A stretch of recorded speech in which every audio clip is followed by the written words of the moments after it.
ಚಿಕ್ಕದಾಗಿ ಚೊಕ್ಕದಾಗಿ ಮಾಡುವ ಒಂದು ಉದ್ದೇಶ.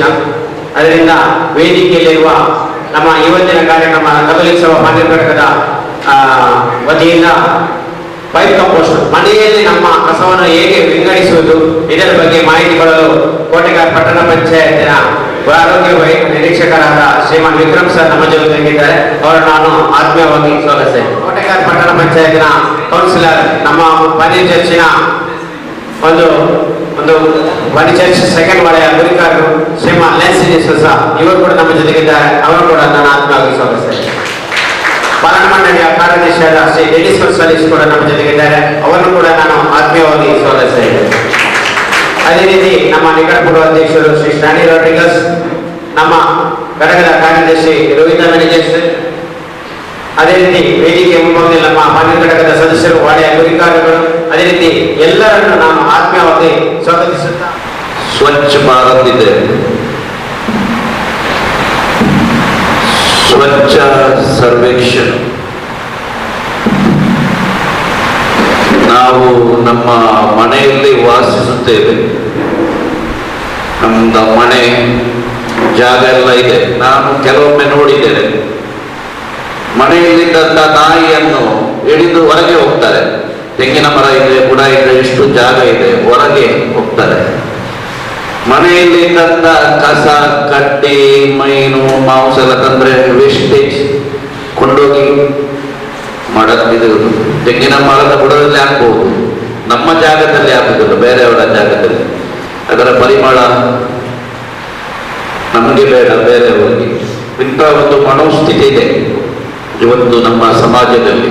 ನಾವೊಮ್ಮೆ ಬೀರಿಯಿಂದ ದೇರ್ಲಗಟ್ಟೆಗೆ ಹೋದ್ರೆ, ದೇರ್ಲಗಟ್ಟೆಯಿಂದ ಬೀರಿಗೆ ಹೋದ್ರೆ ಮಾರ್ಗದ ಬದಿಯಲ್ಲಿ ಎಸೆಯುವಂತ ಪ್ಲಾಸ್ಟಿಕ್ ಚೀಲಗಳು, ಅದರಲ್ಲಿ ಇರುವಂತ ಕಸ, ಕಡ್ಡಿ, ವೇಸ್ಟೇಜ್ ಅಲ್ಲಿ ಸ್ವಲ್ಪ ನಿಲ್ಲಕ್ಕೆ ಸಾಗುವುದಿಲ್ಲ, ನೋಡುವಾಗ ಸಹ ಬೇಸರ. ಬಹುಶಃ ಇಂಥ ಒಂದು ಸಂದರ್ಭದಲ್ಲಿ ನಮ್ಮ ಮನೆಯಲ್ಲೇ ಇರುವಂತ ಒಂದು ಕಸ, ಕಡ್ಡಿ, ವೇಸ್ಟೇಜ್ ಅನ್ನ ನಾವು ಏನು ಮಾಡ್ಬೋದು, ಅದರ ಹೇಗೆ ನಾವೇ ಉಪಯೋಗಿಸಿ ಅದರ ಪ್ರಯೋಜನವನ್ನ ಹೇಗೆ ಪಡೆಯಬಹುದು, ಈ ಬಗ್ಗೆ ಒಂದು ಜಾಗೃತಿ ಕಾರ್ಯಕ್ರಮ. ಈ ಕಾರ್ಯಕ್ರಮಕ್ಕೆ ಆಗಮಿಸಿದಂತ ಶ್ರೀ ವಿಕ್ರಮ್ ಅವರಿಗೆ ನನ್ನ ಪರವಾಗಿ, ನಮ್ಮ ಚರ್ಚಿನ ಪರವಾಗಿ ಸ್ವಾಗತ ಮತ್ತೆ ಅಭಿನಂದನೆಗಳನ್ನು ಸಲ್ಲಿಸಿದ್ದೇನೆ. ಈ ಒಂದು ಕಾರ್ಯಕ್ರಮದಲ್ಲಿ ಪಾಲ್ಗೊಂಡು ಈ ಕಾರ್ಯಕ್ರಮವನ್ನ ಇಲ್ಲಿ ಬಿಟ್ಟು ಹೋಗಬೇಡಿ. ಪಡೆದಂತ ಮಾಹಿತಿಯನ್ನು ಕೊಂಡು ಹೋಗಿ ಇದನ್ನು ಉಪಯೋಗಿಸಿ ಇದರ ಪ್ರಯೋಜನವನ್ನ ನಾವು ಪಡೆಯುವಂತಾಗಲಿ. ನಮ್ಮ ಮನೆ, ನಮ್ಮ ವಟಾರ, ನಮ್ಮ ರಸ್ತೆ ಸ್ವಚ್ಛವಾಗಿಡಲು ನಾವು ಪ್ರಯತ್ನಿಸೋಣ. ಈ ಕಾರ್ಯಕ್ರಮವನ್ನು ಆಯೋಜಿಸಿದಂತ ಕಥೋಲಿಕ ಸಭಾ ಅಧ್ಯಕ್ಷರು, ಹುದ್ದೆದಾರರು ಹಾಗೂ ಸದಸ್ಯರಿಗೆ ನಾನು ಅಭಿನಂದನೆಗಳನ್ನ ಸಲ್ಲಿಸ್ತೇನೆ.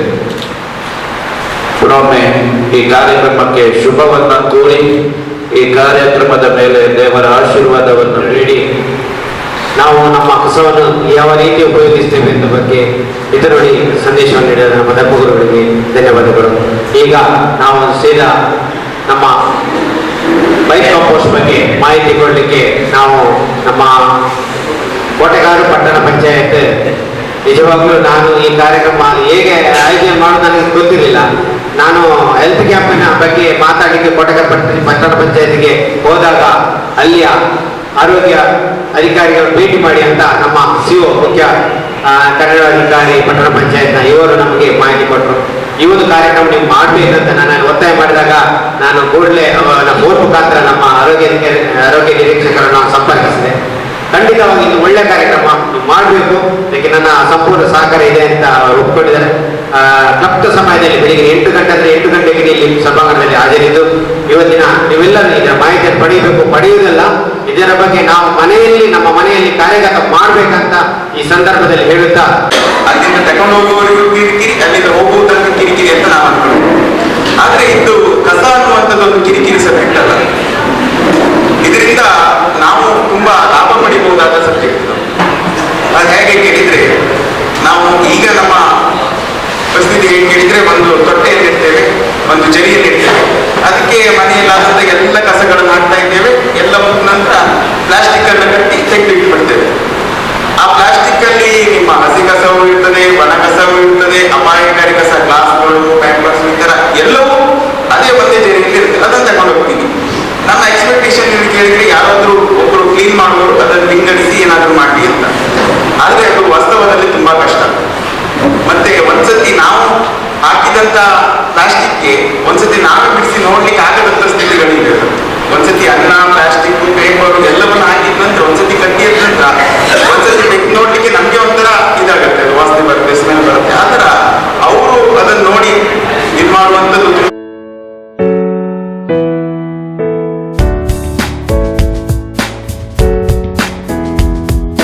ಇನ್ನೊಬ್ಬರಿಗೆ ಹೇಳುವ ಮೊದಲು ನಾವು ಒಂದ್ಸತಿ ಮಾಡಿ ನಮ್ಮ ಅಲ್ಲಿನ ಸ್ಟಾಫ್ಗಳು ಊಟದ್ದು ಒಂದೆರಡು ಮನೆಗಳಿಗೆ ಊಟದ್ದು ಅಂಗನವಾಡಿಗಳು ಈ ತರ ಎಲ್ಲವನ್ನು ಅವರಿಗೆ ಹಾಕ್ತಾ ಇದ್ದೀವಿ. ಅಂದ್ರೆ ನಾವು ಕೂಡ ಪ್ರಾರಂಭ ಮಾಡಿದ್ವಿ. ಈ ತರ ನಮ್ಮೊಳಗೆ ನಾವು ವಿಲೇವಾರಿ ಮಾಡ್ಕೊಂಡ್ರೆ ಈ ಹಸಿ ಕಸದ್ದು ಕತೆ ಮುಗಿತು. ಒಣ ಕಸದ್ದು ಇನ್ನು ನಮಗೆ ತಲೆ ಬಿಸಿಲ್ಲ. ಬಾಟಲ್ಸ್ ಬೇಕಾದ್ರೆ ಸ್ಟಾಕ್ ಮಾಡಿದ್ರೆ ಗುಜರಿ ಅವ್ರು ತಗೊಂಡು ಹೋಗ್ತಾರೆ.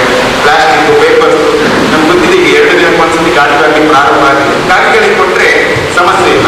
ಈ ತರ ಈ ವ್ಯವಸ್ಥೆಯನ್ನು ನಾವು ಯೂಸ್ ಮಾಡಿದ್ರೆ ಊರು ಮನೆ ಕೇರಿ ಊರು ಎಲ್ಲವೂ ಚೆನ್ನಾಗಿರುತ್ತೆ ಅಂತ ನಾನು ಅನ್ಕೊಂಡು ನಾವು ಹಾಕಬೇಕಾದ್ರೆ ನಾವು ಹಾಕಿದ್ವಿ ಸ್ವಚ್ಛ ನಮ್ಮ ಕೋಟೆಕಾರ ಸ್ವಚ್ಛ ಕೋಟೆಕಾರ ಹಾಕಿ ಮೊದಲು ಮತ್ತೆ ನೋಡಿದಾಗ ತುಂಬಾ ಒಂದ್ಸತಿ ಆಶ್ಚರ್ಯ ಸ್ವಲ್ಪ ಸುಲಭದ ಕೆಲಸ ಇದಲ್ಲ. ನಮ್ಮ ಬುದ್ಧಿಗೆ ತುಂಬಾ ಕಸಗಳನ್ನು ಹಾಕ್ತಾ ಇತ್ತು. ನಾವು ಹೋಗಿ ನಿಂತಾಗ ಹೇಳ್ತಾರೆ ಇಲ್ಲ ನಮ್ಮನೆ ಗಾಡಿ ಬರುವುದಿಲ್ಲ ಅಂತ. ಗಾಡಿಯವರಿಗೆ ಫೋನ್ ಮಾಡಿ ಕೊಟ್ರೆ ಇಲ್ಲ ಹೋಗ್ತಾ ಇದ್ದೀನಿ ಅಂತ. ಅಂದ್ರೆ ಗಾಡಿ ಬರುವಾಗ ಮನೆ ಒಳಗಿಂದ ತಗೊಂಡೋಗಿ ಕೊಡ್ಲಿಕ್ಕೆ ಸ್ವಲ್ಪ ಕಷ್ಟ ಆಗುತ್ತೆ. ಸಮಸ್ಯೆ ಮನೆ ಒಳಗಿಂದ ಗಾಡಿ ಬರ್ಬೇಕಾದ್ರೆ ಕೊಡ್ಲಿಕ್ಕೆ ಕಷ್ಟ ಆಗುತ್ತೆ. ಅದಕ್ಕೆ ನಾನೇನು ಪೇಟೆಗೆ ಹೋಗ್ತೀನಲ್ಲ ಹಾಗೆ ಬಿಸಕ್ಕೆ ಹೋಗುವಂತ ನಮ್ಗೆ ಗೊತ್ತಿದೆ. ತುಂಬಾ ಪಾಯಿಂಟ್ಗಳಿತ್ತು. ನಾನು ಬಂದ ನಂತರ ಅಲೋಶಿಯಸ್ ಪಕ್ಕ ನಮ್ಗೆ ಅಲೋಶಿಯಸ್ ಕಾಲೇಜ್ ಸಿಗುತ್ತೆ. ಅಲ್ಲಿ ಪಕ್ಕ ತುಂಬಾ ಕಸಗಳನ್ನು ಹಾಕ್ತಾ ಇತ್ತು. ತುಂಬಾ ಅಂದ್ರೆ ಅದು 2 ದಿನಕ್ಕೊಂದ್ಸತಿ ತೆಗೆದಿದ್ರೆ ಅದು ನಿಲ್ಲಿಕ್ಕೆ ಆಗೋದಿಲ್ಲ. ಅಷ್ಟು ಕ್ಲೀನ್ ಮಾಡಿ ಹೋದ ನಂತರ ಮತ್ತೆ ಬ್ಲೀಚಿಂಗ್ ಹಾಕಿ ಮತ್ತೆ ಹೋದ ನಂತರ ಆ ಗಾಡಿ ಅಲ್ಲಿಂದ ತೆಗೆದು ಗಾಡಿ ಆಚೆ ಹೋಗಿ ಈಚೆ ಬರೋದ್ರೊಳಗೆ ಮತ್ತೊಂದು ಪ್ಯಾಕೆಟ್ ಬಿದ್ದಾಗಿದೆ. ಅಷ್ಟು ನಿಲ್ಲಿಸಲಿಕ್ಕೆ ಸಾಧ್ಯವೇ ಇಲ್ಲ. ಅದಕ್ಕೊಂದು ಉಪಾಯ ಮಾಡಿದ್ವಿ. ತುಂಬಾ ನೆಟ್ಟನ್ನ ದೊಡ್ಡ ನೆಟ್ಟನ್ನು ಉದ್ದಕ್ಕೆ ಕಟ್ಟಿಬಿಟ್ವಿ ನಾವು. ಅದಕ್ಕಿಂತ ಮೇಲೆ ನಮ್ಮ ಹತ್ರ ಮಾಡಿ ಮತ್ತೇನು ಸಾಧ್ಯ ಇಲ್ಲ. ಕೆಲವು ಮಂದಿ ಕೇಳಿದ್ರು ಈಗ ನೆಟ್ ಮೇಲಿಂದ ಬಿಸಕ್ಕೆ ಏನ್ ಮಾಡ್ತಿದ್ದಾರೆ ಅದಕ್ಕೆ ಮತ್ತೆ ದೇವರಿಗೆ ಕಾಪಾಡ್ಬೇಕಂತ. ಅದಕ್ಕಿಂತ ಮೇಲೆ ಮತ್ತೆ ನಮ್ಮ ಹತ್ರ ಮಾಡ್ಲಿಕ್ಕೆ ಸಾಧ್ಯ ಇಲ್ಲ. ಗೋಡೆ ಕಟ್ಟಲಿಕ್ಕೂ ಆಗುದಿಲ್ಲ ಅಲ್ಲಿ. ಹಾಗಾಗಿ ನೆಟ್ ಕಟ್ಟಿದ್ವಿ. ನಮ್ಮ ಅದೃಷ್ಟವೋ ಏನು ಈಗ ಕಸಗಳಲ್ಲಿ ಬೆಳೀತಾ ಇಲ್ಲ. ಅಲ್ಲಿ ಯಾವುದೇ ಕಸಗಳು ಅಲ್ಲಿ ಬೀಳ್ತಾ ಇಲ್ಲ. ಈಚೆ ಮಂಡ್ಯಾಡ್ನಲ್ಲೂ ಒಂದು ಇದನ್ನು ಕಟ್ಟಿ ಇಟ್ಟಿದ್ವಿ. ಅಲ್ಲೂ ಏನು ಬೀಳ್ತದೆ. ಬಟ್ ಆ ಪರ್ಸೆಂಟೇಜ್ ಇದೆಯಲ್ಲ ಮುಂಚೆ ಬೀಳ್ಲಿಕ್ಕೂ ಈಗ ಬೀಳ್ಲಿಕ್ಕೂ ಮ್ಯಾಕ್ಸಿಮಮ್ ಕಮ್ಮಿ ಆಗಿದೆ. ಹೆಚ್ಚು ಕಮ್ಮಿ ಅಂದ್ರೆ ಒಂದು 8-10 ಪ್ಯಾಕೆಟ್ಗಳು ಈಗ ಬೆಳಿಗ್ಗೆ ಬೀಳ್ತಾ ಇದೆ. ಇನ್ನು ಬೀದಿಯಲ್ಲಿ ಸ್ವಲ್ಪ ಇನ್ನೊಂದು 2-3 ಪಾಯಿಂಟ್ಗಳಲ್ಲಿ ಹಾಕಿ ಶುರುವಾಗಿದೆ. ನಮ್ಗೆ ಬೇಸರದ ಸಂಗತಿ ಏನ್ ಗೊತ್ತಾ, ಇಷ್ಟು ವಿದ್ಯಾವಂತರಿದ್ದಾರೆ, ಇಷ್ಟು ಅಡ್ವಾನ್ಸ್ ಎಲ್ಲವೂ ಗೊತ್ತಿದೆ. ನಾವೆಲ್ಲಿ ಬೋರ್ಡ್ ಹಾಕ್ತಿರಲ್ಲ ಇಲ್ಲಿ ಕಸಗಳನ್ನು ಎಸೆಯಬೇಡಿ ಅಂತ. ಆ ಬೋರ್ಡಿನ ಕೆಳಗಡೆಯೇ ಬಿಸಕ್ಕೆ ಹೋಗ್ತದೆ. ಮೇಡಮ್ ಹತ್ರ ಹೇಳ್ತೇನೆ ಆ ಬೋರ್ಡ್ ಹಾಕಿದ್ದಕ್ಕೆ ಕಸ ಹಾಕ್ಬೋದು, ಆ ಕಸ ಹಾಕ್ತಾರಂತ ನಾವು ಬೋರ್ಡ್ ಹಾಕಿದ್ದು 2 ವ್ಯತ್ಯಾಸ ಗೊತ್ತಿಲ್ಲ. ಹಾಗೆ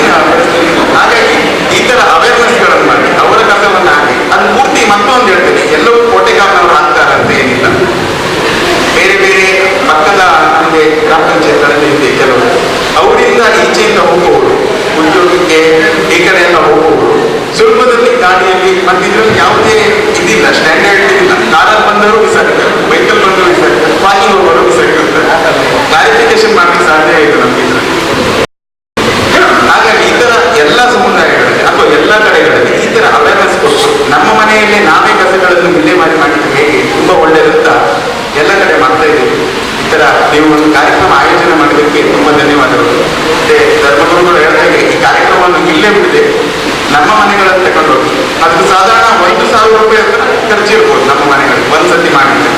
ಹಾಗೆ ಖರ್ಚು ಇದೆ, ಅದನ್ನು ಒಂದು ಇಂಪ್ಲಿಮೆಂಟೇಷನ್ ಮಾಡ್ಬೋದು. ನಮ್ಮ ಕಸವನ್ನು ನಾವು ವಿಲೇವಾರಿ ಮಾಡಿದರೆ ತುಂಬಾ ಒಳ್ಳೆಯದು. ಆ ವಿಲೇವಾರಿ ಮಾಡೋದು ನಾನು ಹೇಳಿದ್ದೇನೆ, ಪೈಪು ಹೊಡೆದ ತೋಳಿಗೆ ಇಡುವಂಥದ್ದು, ಅದಕ್ಕೆ ಹಾಕುವಂಥದ್ದು ತುಂಬಾ ಸುಲಭದ ಕೆಲಸ. ನಾನು ಎಷ್ಟು ಈಗ ಹೇಳಿದ್ರು ಅದು ಅರ್ಥ ಆಗ್ಲಿಕ್ಕೆ ಒಂದ್ಸತಿ ವಿಡಿಯೋವನ್ನು ತೋರಿಸ್ತೇವೆ. ಅದು ಮಾನ್ಯ ಶಿವಮೊಗ್ಗದ DC ಅವರೇ ಕೂಡ ಅವ್ರ ಮನೆಯಲ್ಲಿ ಅವ್ರು ಮಾಡ್ಕೊಂಡಿದ್ದಾರೆ. ಇದು ಯಾಕೆ ಹೇಳಿದ್ರೆ ಇದು ತುಂಬಾ ಪ್ರಯೋಜನಕಾರಿ. ಹಾಗಾಗಿ DC ಅವರು ಅವರೇ ಮಾಡಿಕೊಂಡು ತೋರಿಸಿರುವಂತ ವಿಡಿಯೋ ತುಂಬಾ ಇದೆ. ಸ್ವಲ್ಪ ಶಾರ್ಟ್ ಆಗಿ ಬ್ರೀಫ್ ಆಗಿ ನಾನು ಹೇಳ್ತೇನೆ, ಒಂದ್ಸತಿ ನೋಡಿ. ನನಗೆ ವಿಶ್ವಾಸ ಇದೆ ನಮ್ಮ ಎಲ್ಲರ ಮನೆಗಳಲ್ಲಿ ಒಂದು ಮಾಡ್ಕೊಡ್ತೀವಿ ಅಂತ. ಸಾಧ್ಯವಾದ್ರೆ ಮುಂದೆ ನಿಮ್ಮೆಲ್ಲರ ಮಾಡಿದಂತ ಮನೆಗಳಲ್ಲಿ ನಾನು ಅಥವಾ ನಮ್ಮ ಪಂಚಾಯತ್ ಮೆಂಬರು ಎಲ್ಲರೂ ನಮ್ಮ ಕಮಿಟಿಯವರು ಬರ್ತಾರೆ. ನಿಮ್ಗೆಲ್ಲ ತುಂಬಾ ಅಭಿನಂದನೆ ಕೂಡ ನಾನು ಸಲ್ಲಿಸ್ತೇನೆ. ಈ ತರ ಮಾಡಿ ಕೇವಲ ನನ್ನ ಮನೆಯಷ್ಟೇ ಅಲ್ಲ, ನನ್ನ ಮನೆಯಿಂದ ನನ್ನ ವರಾಂಡ ಸ್ವಚ್ಛ ಆಗುತ್ತೆ, ಆ ಮೂಲಕ ನನ್ನ ಊರು ಸ್ವಚ್ಛ ಆಗುತ್ತೆ, ಆ ಮೂಲಕ ನಮ್ಮ ಕೋಟೆಕಾರು ಸ್ವಚ್ಛ ಕೋಟೆಕಾರು ಅಂತ ನಾವೇನು ಹಾಕುತ್ತೇವೆ ಅದಕ್ಕೆ ತುಂಬಾ ಯಶಸ್ಸಾಗುತ್ತೆ ಅಂತ ನಿಮ್ಮಿಂದ ಒಂದು ಭಾವನೆ ನನ್ನಲ್ಲಿ ವ್ಯಕ್ತಪಡಿಸ್ತೇನೆ. ಹಾಗಾಗಿ ಪಂಚಾಯತಿಂದ ಎಲ್ಲ ಪಂಚಾಯತ್ನ ಪರವಾಗಿ ಎಲ್ಲರಿಗೂ ಮತ್ತೊಮ್ಮೆ ನನ್ನಿಂದ ಅಭಿನಂದನೆಯನ್ನು ಸಲ್ಲಿಸ್ತೇನೆ. ಕಾರ್ಪೊರೇಷನ್ನ ಲಾರಿ ಬರಲಿಲ್ಲ ಅಂತಂದ್ರೆ ನಮ್ಮ ಹಸಿ ದಿವಸಕ್ಕೆ ಹಸಿ ಕಸ ಬರುತ್ತೆ. 35,000 ಬಕೆಟ್ ಕಸವನ್ನು ಸಂಗ್ರಹಿಸಿ ನಾವು ಹಾಕಬೇಕು. ರಾಶಿ ಎಷ್ಟಾಗಿದೆ ಅನ್ನೋದನ್ನ ನೋಡ್ತೇವೆ. 1 ಅಡಿ ಜಾಗ ಇದೆ, 1 ಅಡಿ ಅಷ್ಟಿಲ್ಲ, 1 ಅಡಿ ಜಾಗ ಇದೆ. 1,000 ರೂಪಾಯಿ ಖರ್ಚು ಮಾಡಲಿಕ್ಕೆ ತಯಾರಿದೆ. ವರ್ಷ ಪೂರ್ತಿ ನಿಮ್ಮ ಕಸವನ್ನ ವಿಲೇವಾರಿಯನ್ನು ನಿಮ್ಮ ಮನೆಯಲ್ಲೇ ಮಾಡ್ಕೋಬಹುದು, ಉತ್ತಮ ಗೊಬ್ಬರವನ್ನು ಮಾಡ್ಕೋಬಹುದು ಅನ್ನೋದಕ್ಕೆ ಒಂದು ಪ್ರಯೋಗ ನಮ್ಮ ಮಹಾದೇವ ಸ್ವಾಮಿ ಅವರು ನಮ್ಮ ಶಿವಮೊಗ್ಗದಲ್ಲಿ ಮಾಡುವ ಪ್ರಯತ್ನ ಸಕ್ಸಸ್ ಆಗಿದೆ. ಈಗ ನಮ್ಮ ಶಿವಮೊಗ್ಗದಲ್ಲಿ ಸುಮಾರು 200-300 ದಿನ ಈಗಾಗಲೇ ಪ್ರಯತ್ನಕ್ಕೆ ಕೈ ಹಾಕಿದರೆ ಬಳಕೆ ಮಾಡ್ತಾ ಇದ್ದಾರೆ. ಇದು ಇಡೀ ನಗರದಲ್ಲಿ ಬಹಳ ಪ್ರಸಿದ್ಧಿಯನ್ನು ಪಡ್ಕೊಂಡಿದೆ.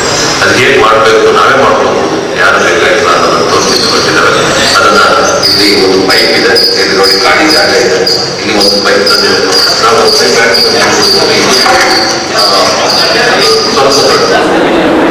ಸಣ್ಣ ಪೈಪಲ್ಲಿ ನಾವು ಮಾಡ್ತೀವಿ. ಇಲ್ಲಿ ನಮ್ಮಲ್ಲಿ ಜಾಸ್ತಿ ಜನ ಇರೋದು, ಕನ್ನಡಿಗೆ ಸಿಗದ ಜಾಸ್ತಿ ಬರೋದಿಲ್ಲ. ಇದನ್ನು 8-10 ಇಂಚಿನ ದೊಡ್ಡ ಪೈಪನ್ನು ತಂದಿದ್ದಾರೆ. ಇದು ಪೈಪು ಇದಕ್ಕೆ ಸುಮಾರು 1,500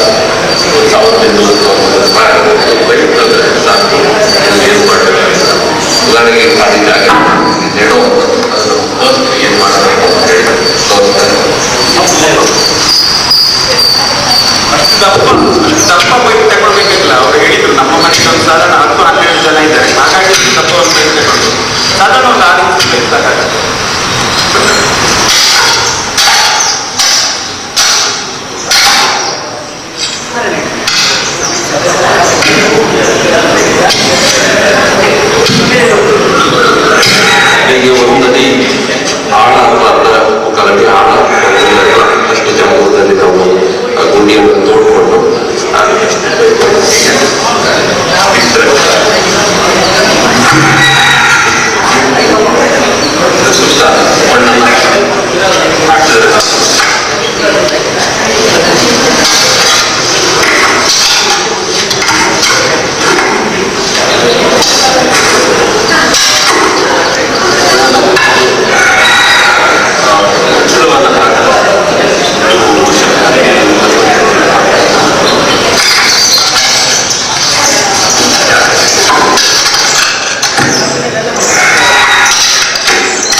ಒಂದು 100 ಗ್ರಾಮ್ ಸಗಣಿ 15 ದಿವಸಕ್ಕೊಮ್ಮೆ ಇದರಲ್ಲಿ ಹಾಕಿ ಅದನ್ನ ಬಳಸ್ತಾ ಇದ್ದಾರೆ. ಇದರಲ್ಲಿ ಗೊಬ್ಬರ ನೀರಾಗಿ ಹೋಗ್ತಿರುತ್ತೆ.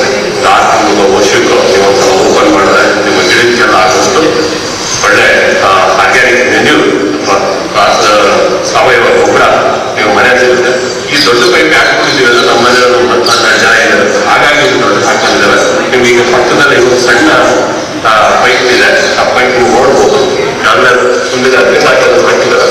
ಇದು ಕೇವಲ 4 ರಿಂದ 5 ಇಂಚಿನ ಪೈಪು. ಈ ಪೈಪ್ನ ನಾವು ನೆಟ್ಟಿದ್ವಿ. ನಮ್ಮ 12 ಜನ ಇರೋ 1 ತಿಂಗಳ ಕಸ ಹಾಕಿದ್ವಿ.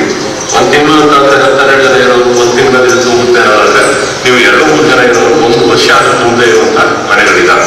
ಕಡಿಮೆ ಇದನ್ನು ಕ್ರಿಯೇಟ್ ಆಗುವಂಥದ್ದು ನಮ್ಮಲ್ಲಿ ಬಗ್ಗೆ ಹೇಳಕ್ಕೆ ಶುರುವಾಗುತ್ತೆ. ಹಾಗಾಗಿ ಇದನ್ನು ಹಾಕಿದ್ದಾರೆ.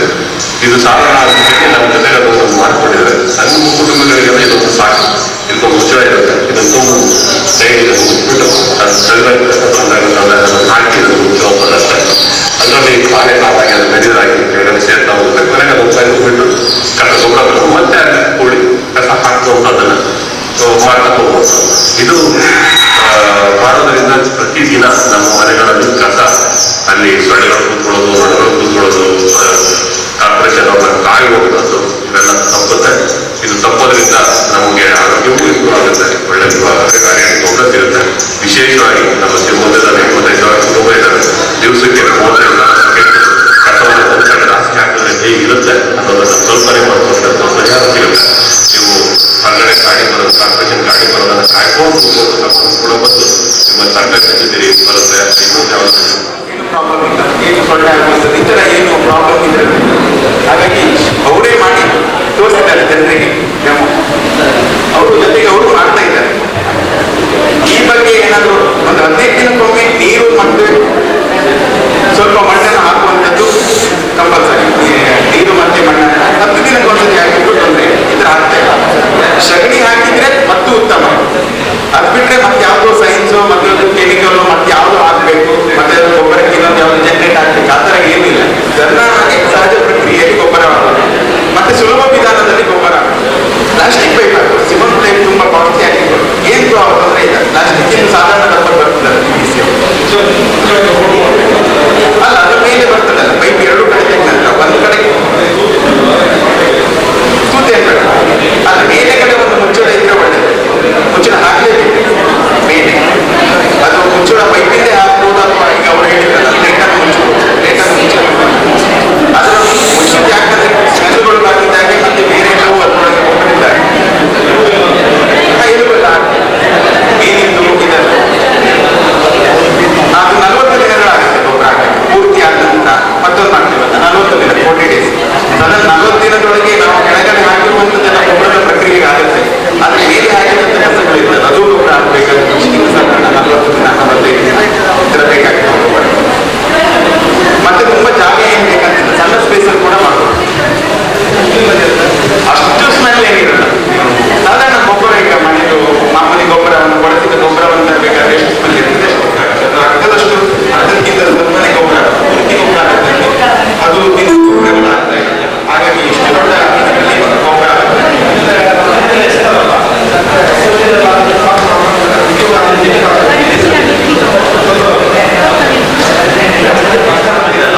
ಹಾಕುವಾಗ ಒಂದು ಸ್ವಲ್ಪ ತುಂಬ ಹಾಕುವಾಗ ಸ್ವಲ್ಪ 2 ಸೆಕೆಂಡ್ 3-4 ಸೆಕೆಂಡ್ ಬೇಕಾಗುತ್ತೆ. 10 ನಿಮಿಷ ಬರುತ್ತೆ. ಕ್ಯಾಪ್ ಆಗ್ತಿರಲ್ಲ, ಏನು ಪ್ರಾಬ್ಲಮ್ ಇದೆ ಸ್ಟಾಪ್ ಮಾಡಬೇಕು. ಒಂದು 40 ಆವಾಗ ಇನ್ನೊಂದು ವೈಕಲ್ ಮಾಡ್ಕೋಬೇಕಾಗುತ್ತೆ. ಅದ್ರ ಬರ್ತದೆ ಇನ್ನು 40 ನಿಮಿಷ ಕೂಡ ಗೊಬ್ಬರಗಳಾಗುತ್ತೆ. ಆಮೇಲೆ ಕೆಲಸವನ್ನು ನಾವು ಯಾವ ರೀತಿ ಉಪಯೋಗ ಮಾಡಬೇಕು. ನಮ್ಮ ಇಲ್ಲಿ ವಿಡಿಯೋ ನೋಡಿದ್ದೀರಿ, ಆ ಜನದ ಗುರುತ ಪರಿಚಯ ಇದೆ ಯಾರಿಗಾದ್ರೂ? ಅವರೊಬ್ಬರು ಜಿಲ್ಲಾಧಿಕಾರಿ, ಮಂಗಳೂರಲ್ಲಿ ADC ಆಗಿ ಕರ್ತವ್ಯ ನಿರ್ವಹಿಸ್ತಾ ಇದ್ರು. ಈಗ ಪ್ರಸ್ತುತ ಜಿಲ್ಲಾಧಿಕಾರಿ. ಈ ಶಿವಮೊಗ್ಗದಲ್ಲಿ ಜಿಲ್ಲಾಧಿಕಾರಿ ಅಂತ ಕೆಲಸ ಮಾಡುವುದಾದ್ರೆ ನಮ್ಗೆ ಯಾಕೆ ಸಾಧ್ಯವಿಲ್ಲ? ದಯವಿಟ್ಟು ಇದು ನಿಮಗೆ ಜಾಸ್ತಿ ಖರ್ಚಿಲ್ಲ. ಒಂದು ಪೈಪಿನ ಮಾತ್ರ ಒಂದು ಕಡೆ ಪೈಪ್ ಮಾತ್ರ ಪರ್ಚೇಸ್ ಮಾಡಲಿಕ್ಕೆ 8 ಫೀಟ್ ಇದು ಪೈಪ್ ತಂದ್ರೆ ನಿಮ್ಮ ಮನೆಯಲ್ಲೇ ಇದನ್ನು ನೀವು ಕಾರ್ಯಗತ ಮಾಡಬಹುದು. ದಯವಿಟ್ಟು ಇವತ್ತಿನ ಕಾರ್ಯಕ್ರಮಕ್ಕೆ ಬಂದು ಒಳ್ಳೆಯ ನಮ್ಮ ಮನೆಯ ಸ್ವಚ್ಛತೆ, ಅದೇ ರೀತಿ ನಮ್ಮ ಮನೆಯಲ್ಲಿರುವಂತಹ ಕಸವನ್ನು ನಾವು ಹೇಗೆ ವಿಂಗಡಣೆ ಮಾಡಬೇಕು, ಅದೇ ರೀತಿ ನಮ್ಮ ಕೋಟೆಗಾರ ಸ್ವಚ್ಛ ಕೋಟೆಗಾರ ಆಗಬೇಕು, ನಮ್ಮ ಪರಿಸರ ಕೂಡ ಸ್ವಚ್ಛವಾಗಬೇಕು, ಇದರ ಬಗ್ಗೆ ಮಾಹಿತಿಯನ್ನು ಕೊಟ್ಟದಂತ ಕೋಟೆಗಾಲ್ ಪಟ್ಟಣ ಪಂಚಾಯತಿಯ ಆರೋಗ್ಯ ನಿರೀಕ್ಷಕರಾದಂತಹ ಶ್ರೀ ವಿಕ್ರಮ್ ಸರ್ಗೆ ಧನ್ಯವಾದಗಳು ಸಮರ್ಪಿಸುತ್ತೇನೆ.